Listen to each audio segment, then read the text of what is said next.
If you are sending a raw presentation file to a client, an employer, or trying to upload your slide deck to YouTube, you are making a massive mistake. Not everyone has presentation software installed, and formatting often breaks between different devices. The most professional way to share your slides is to convert them into an automatic, high-definition video. I'm going to show you the best way to convert your entire WPS Office presentation directly into an MP4 video.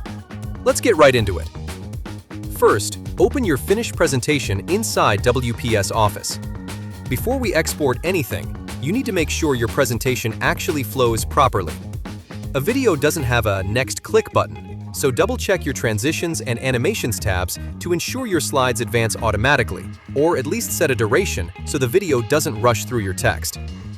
Once your timing is locked in, ignore the standard Save As button. Instead, go to the File menu, scroll down until you find the Video Exporting option, and click on it. A new settings window will pop up. Select where you want the video to save on your computer. Once all looks good, hit the Save button.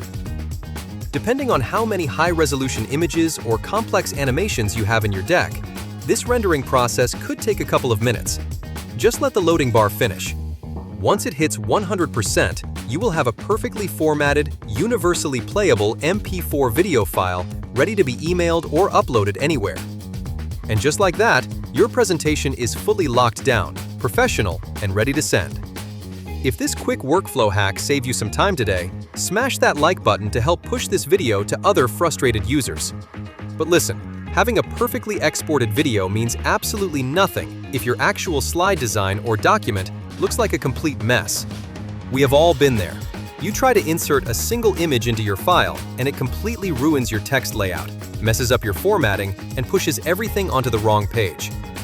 Click the video on your screen right now titled How to Insert and Edit Images Without Ruining Your Layout.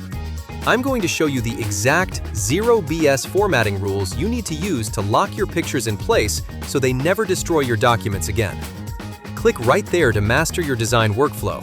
Make sure you are subscribed to Cybertechpal, and I'll see you over in that video.